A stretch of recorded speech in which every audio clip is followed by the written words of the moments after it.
the President and Commander-in-Chief of the Armed Forces, Federal Republic of Nigeria, Bola Ahmed Tinubu, addresses the nation. Mr. President.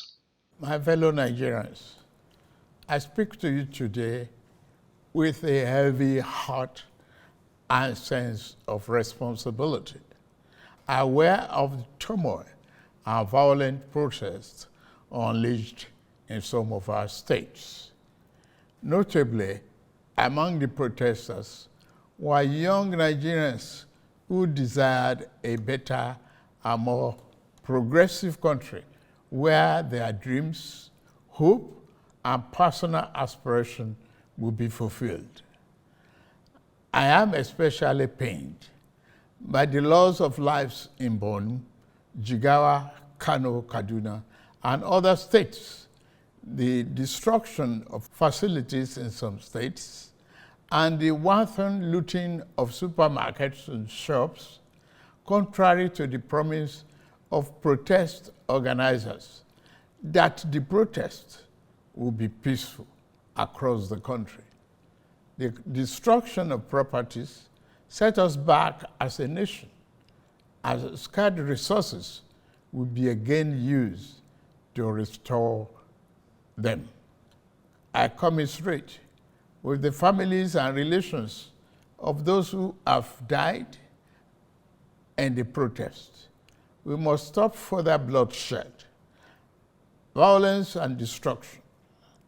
As the president of this country, I must ensure public order in line with the constitutional oath to protect the lives and property of every citizen. Our government will not stand idly by and allow a few with a clear political agenda to tear this nation apart. Under the circumstances, I hereby enjoin protesters and the organizers to suspend any further protest and create room for dialogue, which I have always acceded to at the slightest opportunity. Nigeria requires all hands on deck and need us all, regardless of age, party, tribe, religion, or other divides, to work together, reshaping our destiny as a nation. To those who have taken undue advantage of this situation to threaten any section of this country, be warned. The law will catch up with you. There is no place for ethnic bigotry or such threats in the Nigeria we seek to build. Our democracy progresses when the constitutional rights of every Nigerian are respected and protected. Our law enforcement agencies should continue to ensure full protection of life and properties of innocent citizens in a responsible manner. My vision for our country is one of a just and prosperous nation where each person may enjoy the peace, freedom, and meaningful livelihood that only democratic good governance can provide. One that is open, transparent, and accountable to the Nigerian people. For decades, our economy has remained anemic and taken a dip because of many misalignments that have stunted our growth. Just over a year ago, our dear country, Nigeria, reached a point where we couldn't afford to continue the use of temporary solutions to solve long-term problems for the sake of now and our unborn generations. I therefore took the painful yet necessary decision to remove fuel subsidy and abolish multiple foreign exchange systems, which had constituted a noose around the economic jugular of our nation and impede our economic development and progress. These actions block the greedy and the profit that smugglers and rent seekers made. They also blocked the undue subsidy we had extended to our neighboring countries to the detriment of our people, rendering our economy prostrate. These decisions are made were necessary if we must reverse the decades of economic mismanagement that didn't serve us well. Yes, I agree, the buck stops on my table, but I can assure you that I am focused fully on delivering the governance to the people, good governance for that matter. In the past 14 months, our government has made significant strides in rebuilding the foundation of our economy to carry us into a future of plenty and abundance. On the physical side, aggregate government revenue has more than doubled, hitting over 9.1 trillion naira in the first half of 2024, compared to the first half of 2023, due to our efforts at blocking leakages, introducing automation, and mobilizing funds creatively without additional burden on the people. Productivity is gradually increasing in the non-oil sector, reaching new levels and taking advantage of the opportunities in our current economic ambience. My dear brothers and sisters, we have come this far, coming from a place where our country spent 97% of all our revenue on debt service. We have been able to reduce that to 68% in the last 13 months. We have also cleared legitimate outstanding foreign exchange obligations of about 5 billion without any adverse impact on our programs. This has given us more financial freedom and room to spend more money on you, our citizens, to fund essential social services like education and healthcare. It has also led to our state and local government receiving highest allocation ever in our country's history from the Federation account. We have also embarked on major infrastructure projects across the country. We are working to complete inherited projects critical to our economic prosperity, including roads, bridges, railways, power, and oil and gas development. Notably, the Lagos-Calabar Coastal Highway and Sokoto-Badagry Highway projects will open up 16 connecting states, creating thousands of jobs and boosting economic output through trade, tourism, and cultural integration. Our once declining oil and gas industry is experiencing a resurgence on the back of the reforms I announced in May 2024 to address the gaps in the Petroleum Industry Act. Last month, we increased our oil production to 1.61 million barrels per day, and our gas assets are receiving the attention they deserve. Investors are coming back, and we have already seen 2 foreign direct investments signed, over $500 million since then. Fellow Nigerians, we are a country blessed with both oil and gas resources, but we met a country that had been dependent solely on oil-based petrol, neglecting its gas resources to power the economy. We were also using our hard-earned foreign exchange to pay for and subsidize the use. To address this, we immediately launched our compressed natural gas initiative, CNG, to power our transportation economy and bring us down.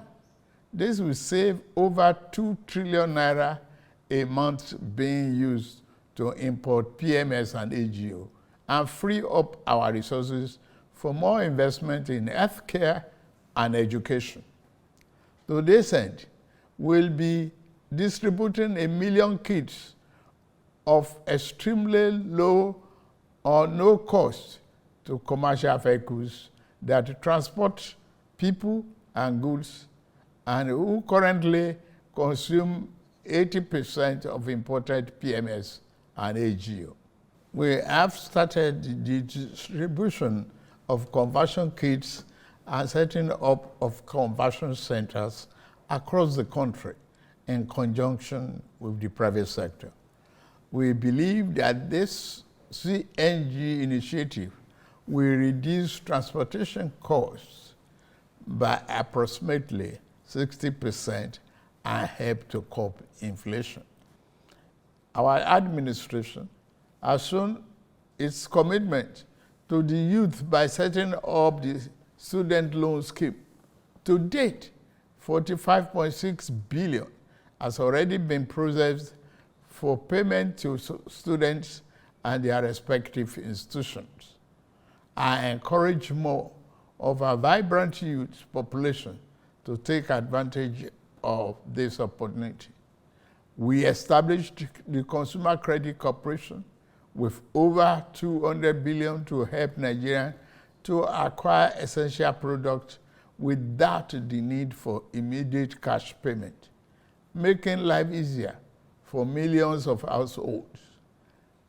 This will consequently reduce corruption and eliminate cash and opaque transactions.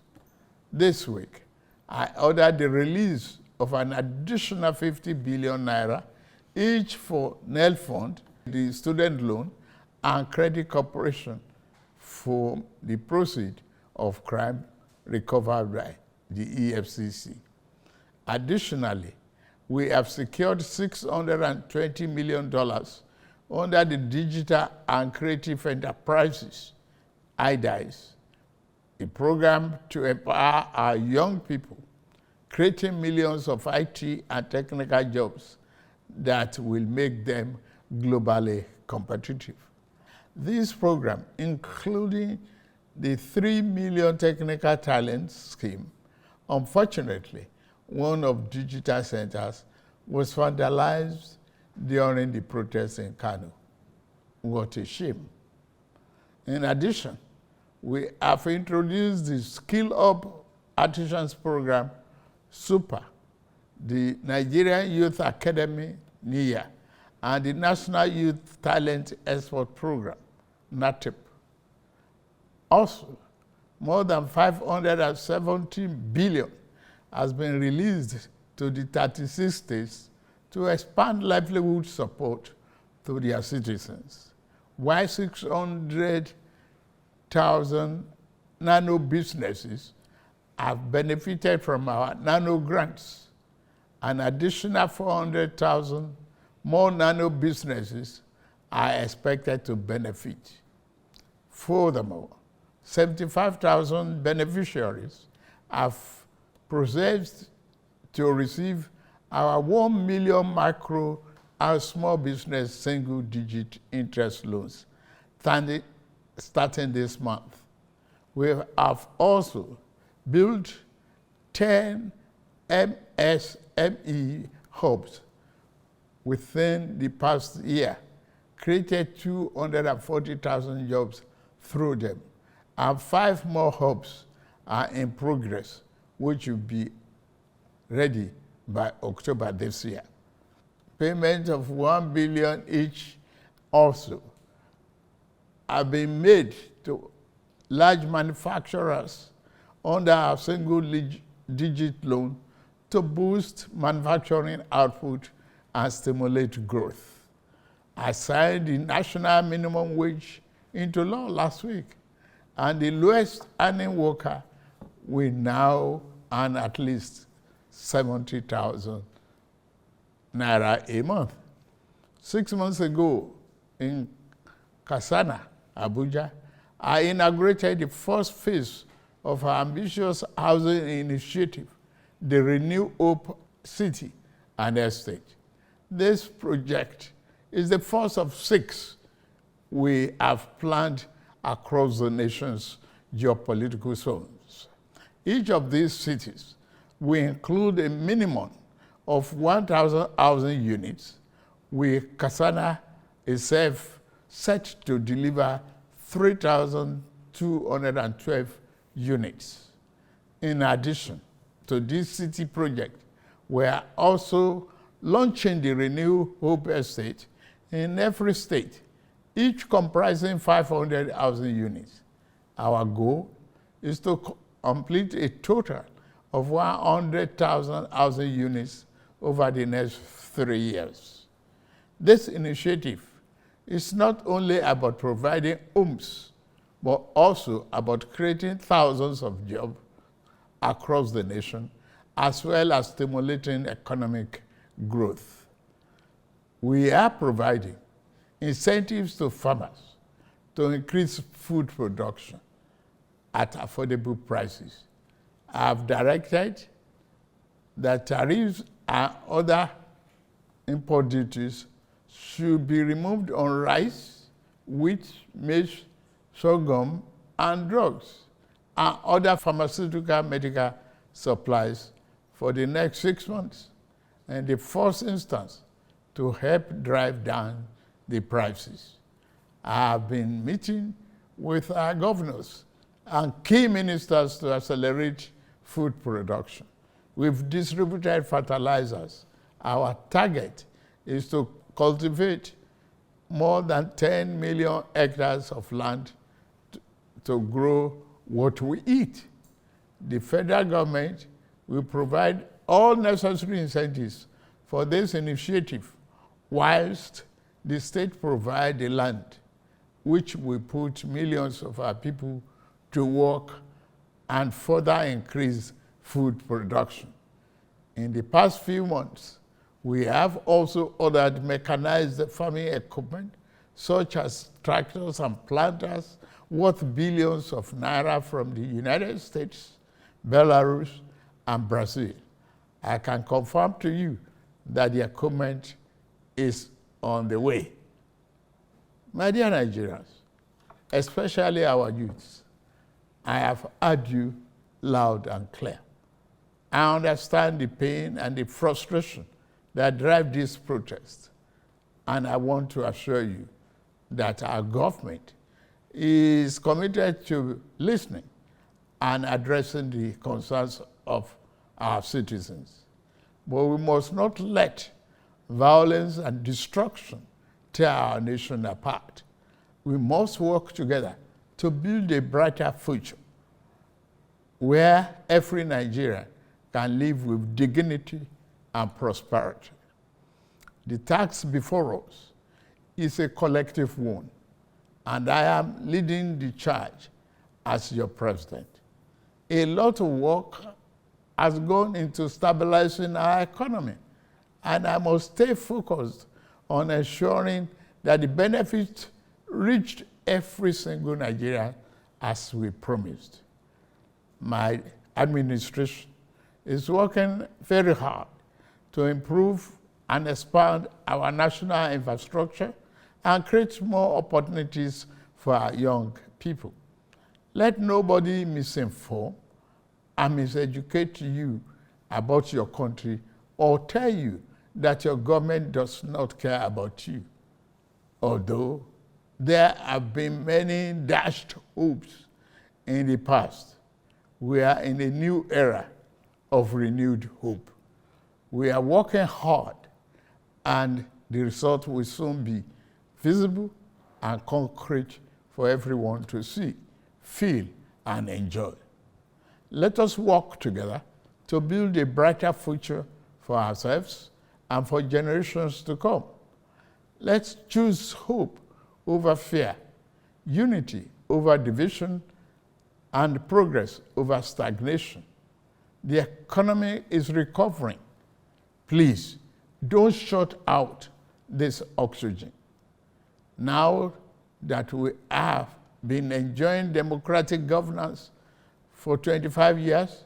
Do not let the extremists of enemies of democracy use you to promote an unconstitutional agenda that will set us back on our democratic journey. Forward ever, backward never. In conclusion, security operatives should continue to maintain peace, law, and order in our country, following the necessary Convention on Human Rights, to which Nigeria is a signatory. The safety and security of all Nigerians are paramount. Thank God and thank you for your attention. And may God continue to bless our great nation. Thank you very much.